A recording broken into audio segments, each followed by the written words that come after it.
Hello friends, welcome to my YouTube channel Sonam Chemistry Classes.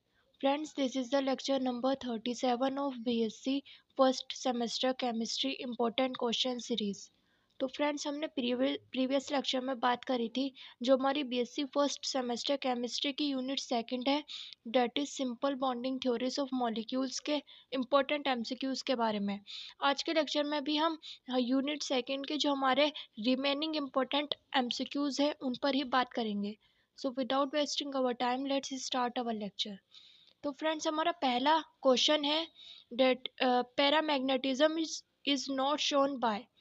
तो हमें बताना है इन चारों मॉलिक्यूल में से कौन सा डायमैग्नेटिक इन नेचर है। पैरामैग्नेटिक आप जानते हैं, पैरामैग्नेटिक का मतलब होता है कि उस मॉलिक्यूल में क्या होगा, एटलीस्ट वन अनपेयर्ड इलेक्ट्रॉन होगा और पैरामैग्नेटिक नेचर होने की वजह से वो मॉलिक्यूल क्या करेगा, मैग्नेटिक फील्ड से अट्रैक्शन शो करेगा। तो जब भी हमें ये बताना हो किसी भी मॉलिक्यूल का मैग्नेटिक नेचर तो हम बताते हैं मॉलिक्यूलर ऑर्बिटल डायग्राम की हेल्प से। यानी कि जो मैग्नेटिक नेचर है वो कौन एक्सप्लेन करता है, मॉलिक्यूलर ऑर्बिटल थ्योरी एक्सप्लेन कर। फ्रेंड्स यहाँ पर मैंने ऑक्सीजन का मॉलिक्यूलर ऑर्बिटल डायग्राम बनाया है। तो अब यहाँ पे देख सकते हैं कि यहाँ पे 16 इलेक्ट्रॉन है और यहाँ पे सिर्फ मैंने वैलेंस शेल के जो मॉलिक्यूलर ऑर्बिटल्स है उन्हें ही इसमें बनाया है।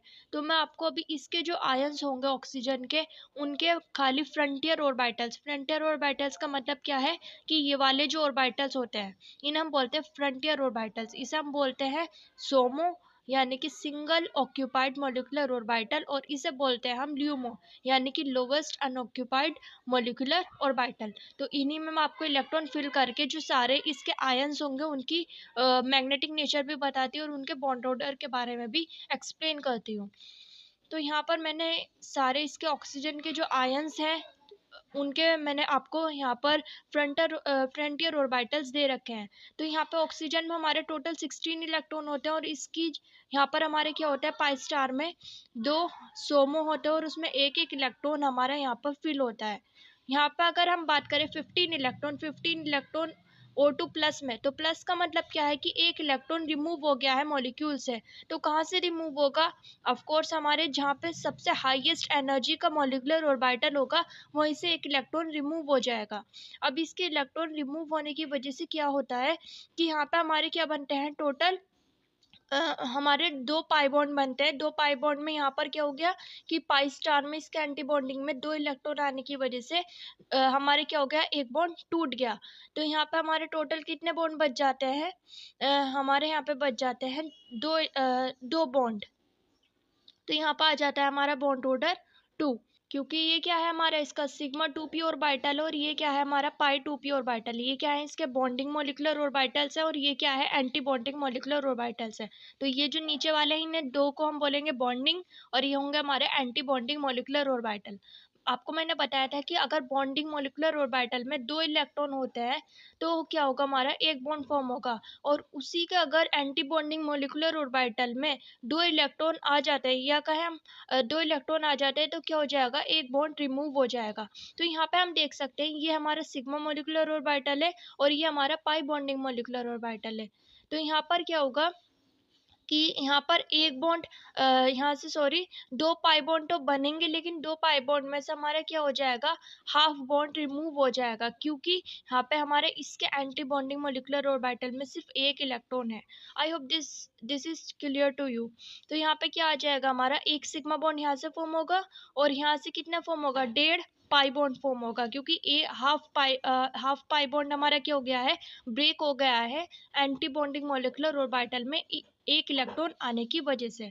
तो यहाँ पे हम देख सकते हैं क्या हो जाएगा, हमारा 2.5 बॉन्ड ऑर्डर हो जाएगा और यहाँ पर क्योंकि हमारा एक अनपेयर्ड इलेक्ट्रॉन है तो ये हो जाएगा paramagnetic in nature.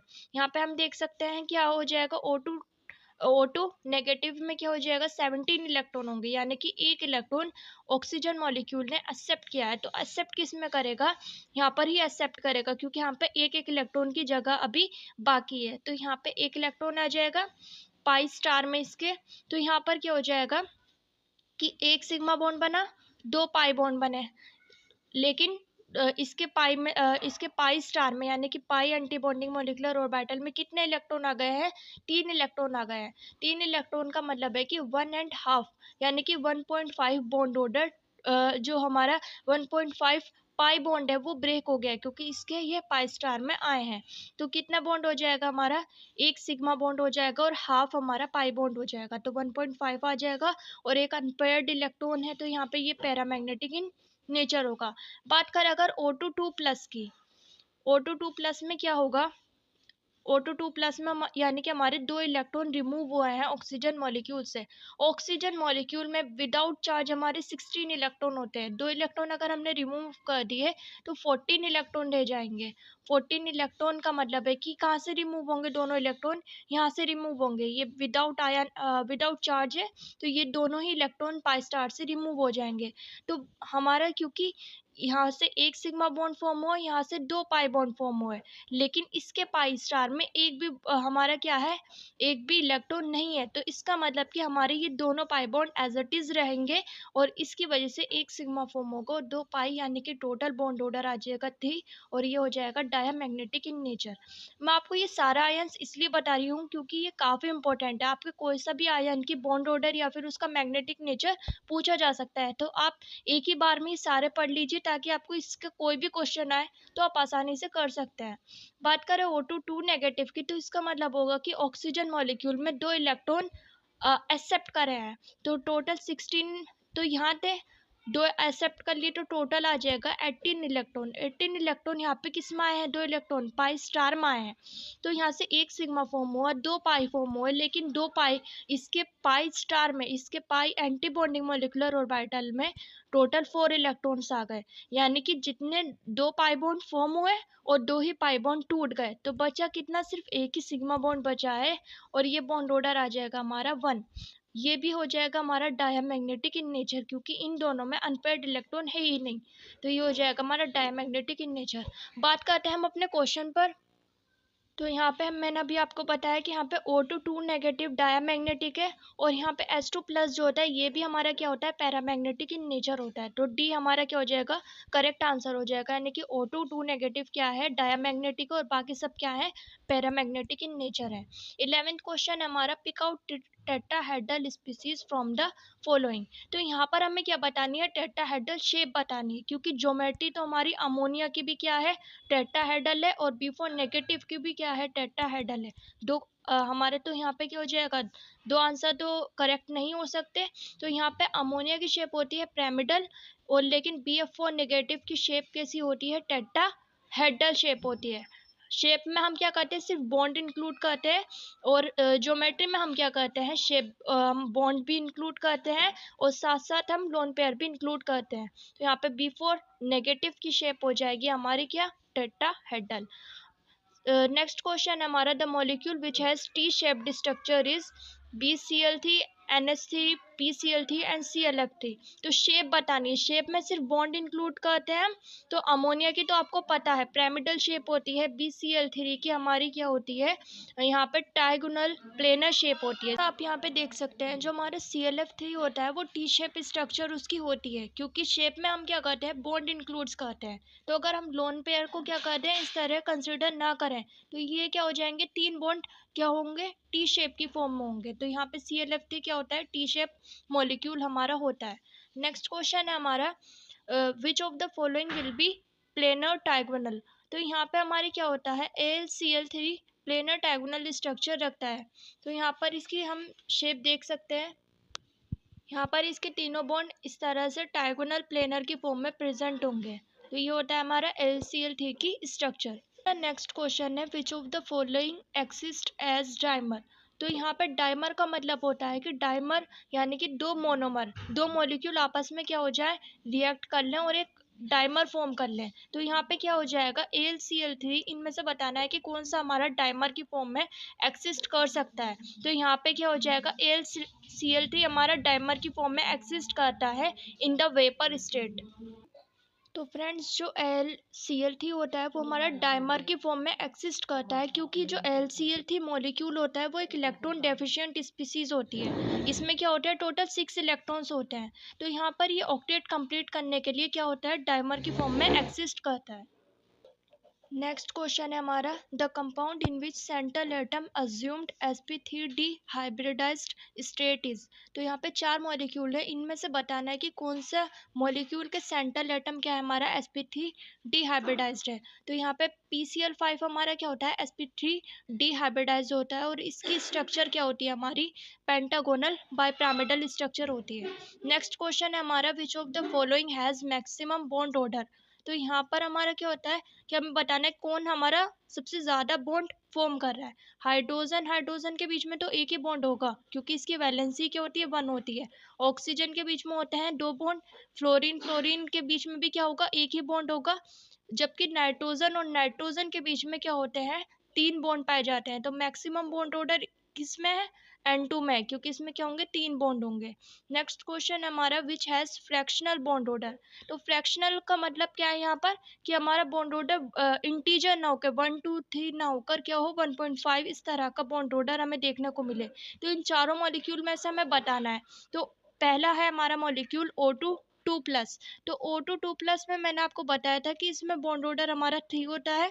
O2 2 negative में हमारा बॉन्ड ऑर्डर 1 होता है। तो यहाँ पे इसमें तो फ्रैक्शनल हमें देखने को नहीं मिल रहा। जो हमारा F2 2 नेगेटिव होता है, F2 नेगेटिव का जो बॉन्ड ऑर्डर होता है वो क्या होता है 0 होता है, यानी कि जितने सिग्मा या पाई बॉन्ड फॉर्म होंगे उतने ही क्या हो जाएंगे ब्रेक हो जाएंगे। किसी भी मॉलिक्यूल का बॉन्ड ऑर्डर 0 होने का मतलब होता है कि वो मॉलिक्यूल हमारा एक्सिस्ट करता ही नहीं है। डी है हमारा S2 नेगेटिव। तो इसका मॉलिक्यूलर ऑर्बिटल डायग्राम मैं आपको दिखा देती हूँ। फ्रेंड्स ये होता है इसका मॉलिक्यूलर ऑर्बिटल डायग्राम। तो S2 नेगेटिव का मतलब क्या होगा कि 3 इलेक्ट्रॉन हमारे यहाँ होंगे इस मॉलिक्यूल में। तो यहाँ पे 1s में हमारे सिग्मा 1s में हमारे 2 इलेक्ट्रॉन होंगे और फिर इसके ही एंटी बॉन्डिंग मॉलिक्यूलर ऑर्बिटल में क्या आ जाएगा 1 इलेक्ट्रॉन आ जाएगा। तो यहाँ पर हमारा एक सिग्मा बॉन्ड फॉर्म हुआ। एक बॉन्डिंग मॉलिक्यूलर ऑर्बिटल में अगर 2 इलेक्ट्रॉन आते हैं तो एक हमारा बॉन्ड फॉर्म होता है। उसके एंटी बॉन्डिंग ऑर्बिटल में हमारे अगर क्या हो रहा है कि एक इलेक्ट्रॉन आ गया, तो इसका मतलब क्या है कि हमारा हाफ बॉन्ड ब्रेक हो गया है। तो टोटल बॉन्ड ऑर्डर क्या आ जाएगा 0.5 आ जाएगा। तो ये क्या है हमारा फ्रैक्शनल बॉन्ड ऑर्डर है। तो डी होता है हमारा करेक्ट आंसर। नेक्स्ट क्वेश्चन है हमारा, विच of the following is most stable at room temperature. तो स्टेबिलिटी हम किससे कंसिडर करेंगे, जिसका बॉन्ड ऑर्डर ज्यादा होगा रूम टेम्परेचर पर। हाइड्रोजन और हाइड्रोजन के बीच में मैक्सिमम एक ही बॉन्ड फॉर्म हो सकता है और ऑक्सीजन ऑक्सीजन के बीच में हमारे क्या हो सकते हैं 2 बॉन्ड फॉर्म हो सकते हैं। और मैक्सिमम बॉन्ड एंगल हमें देखने को मिलेगा नाइट्रोजन में यहाँ पे 3। तो यहाँ पे मैक्सिमम बॉन्ड एंगल किसका होगा N2 का होगा। तो मोस्ट स्टेबल कौन होगा N2। नेक्स्ट क्वेश्चन है हमारा, of the 3 molecules XeF4 SF4 and SiF4 which have tetrahedral structure. तो हमें यहाँ पर शेप के बारे में बताना है। तो XeF4 की मैंने आपको बताया था लास्ट लेक्चर में, इसकी शेप होती है स्क्वायर प्लेनर। SF4 हमारा क्या होता है इसकी होती है इरेगुलर टेट्राहेड्रल या फिर कह सकते हैं डिस्टॉर्टेड टेट्राहेड्रल। SiF4 हमारा क्या होता है परफेक्ट टेट्राहेड्रल इसकी शेप होती है। तो यहाँ पे B is the correct answer. हमारा नेक्स्ट क्वेश्चन है, phosphate of an element X has the formula XPO4, the formula of its sulphate will be. तो यहाँ पर जो हमारा फॉस्फेट होता है, फॉस्फेट क्या होता है हमारा PO4 3 negative is known as phosphate. तो ये जो PO4 होता है इस पर होता है हमारा 3 नेगेटिव चार्ज। तो 3 नेगेटिव को हम किससे न्यूट्रलाइज करेंगे 3 पॉजिटिव से, यानी कि ऐसा एलिमेंट जिस पर 3 पॉजिटिव होगा उससे हम न्यूट्रलाइज करेंगे। तो ये होता है हमारा फॉस्फेट का फॉर्मूला। अगर हमें इसी कंपाउंड का इसी एलिमेंट का X का क्या बनाना हो सल्फेट बनाना है, तो इस वाले X पर क्या है 3+ चार्ज है। तो और हम जानते हैं जो हमारा सल्फेट होता है सल्फेट पर हमारा क्या होता है SO4 2 नेगेटिव पर 2 नेगेटिव चार्ज होता है। तो अब हम क्या करेंगे क्योंकि 3+ से हम 2 नेगेटिव तो न्यूट्रलाइज नहीं कर सकते, तो अब हम क्या करेंगे इसी एलिमेंट के जिस पर 3+ चार्ज है उसके दो एटम लेकर आएंगे या फिर 2 आयन लेकर आएंगे। तो टोटल हो जाएगा 6+। अब 6+ को न्यूट्रलाइज करने के लिए अब हम क्या करेंगे तीन सल्फेट ले आएंगे तो टोटल क्या हो जाएगा 6 नेगेटिव। क्योंकि एक एक सल्फेट पर कितना है, 2 नेगेटिव है, तो हो जाएगा 6 नेगेटिव, और 2x पर हो जाएगा 6 प्लस, तो टोटल हमारा न्यूट्रलाइज हो जाएगा और इसी एलिमेंट का हमारा क्या बन जाएगा, सल्फेट बन जाएगा। बात करें अगर हम नेक्स्ट क्वेश्चन की, तो नेक्स्ट क्वेश्चन है हमारा the number of pi bonds in the structure given below are. तो यहाँ पर हमें इस स्ट्रक्चर को थोड़ा सा बड़ा करके देखते हैं कि कैसे हम इसे बनाएंगे। तो फ्रेंड्स इस मॉलिक्यूल की स्ट्रक्चर हमारी क्या होगी, यहाँ पर C डबल बॉन्ड C है और 3 यहाँ पर टोटल 4 साइनाइड ग्रुप लगे हैं। तो सिग्मा हमारा हम जानते हैं कि दो एटम्स के बीच में सिर्फ एक ही सिग्मा फॉर्म हो सकता है और दूसरा क्या होगा, पाई होगा, या फिर अगर ट्रिपल बॉन्ड होगा तो एक सिग्मा होगा और दो पाई होंगे। तो यहाँ से एक तो पाई हमें ये मिल गया, तो एक ही हो गया, और हर ये जो जितने भी हमारे साइनाइड ग्रुप होंगे इसमें क्या होगा, दो दो पाई होंगे और एक सिग्मा होगा। तो यहाँ भी दो पाई और एक सिग्मा, यहाँ भी दो पाई है और एक सिग्मा है, तो टोटल कितने हो जाएंगे, 2 4 6 8, 8 ये हो गए, और यहाँ पर एक ये वाला पाई, तो टोटल कितने बॉन्ड हो जाएंगे हमारे, 9 पाई बॉन्ड्स हो जाएंगे। तो हमारा ये जो बी है, बी क्या हो जाएगा, करेक्ट आंसर हो जाएगा। नेक्स्ट क्वेश्चन है हमारा in H2SO4 molecule sulphur is hybridised as. तो यहाँ पे सल्फर की हाइब्रिडाइजेशन क्या होती है, sp3 हाइब्रिडाइजेशन होती है। नेक्स्ट क्वेश्चन है हमारा विच of the following has a bond order of 2.5। तो इसके लिए हमें क्या करना पड़ेगा, इनका मॉलिक्यूलर ऑर्बिटल डायग्राम देखना पड़ेगा, लेकिन ये जो हमारा इनका तो हम इजीली बता सकते हैं। हाइड्रोजन का होता है 1 और नाइट्रोजन का होता है N2 का 3। O2 2 प्लस का आपको मैंने बताया था, O2 प्लस का होता है हमारा 2.5, यानी कि 2.5 बॉन्ड ऑर्डर होता है, और ये जो हमारा He2, तो इसका बॉन्ड ऑर्डर होता है 0, यानी कि ये मॉलिक्यूल हमारा एक्सिस्ट नहीं करता है। नेक्स्ट क्वेश्चन है हमारा the shape of XeO F2 is. तो इसकी शेप देखते हैं। तो XeO F2 की शेप मैंने यहाँ पे आपको बना रखी है। तो यहाँ पे दो लोन पेयर होंगे, तो लोन पेयर हम शेप में कंसीडर नहीं करेंगे, तो टी शेप हमें दिख रही है। तो XeO F2 क्या होगा हमारा, टी शेप इसकी होगी। तो फ्रेंड्स ये होता है हमारे यूनिट सेकंड के MCQs कंप्लीट। नेक्स्ट लेक्चर में हम बात करेंगे यूनिट थर्ड के MCQs के बारे में। तो अगर आपको ये वीडियो पसंद आई है तो please like this video, share this video with your friends too, subscribe to my channel, and thanks for watching this video. Have a nice day.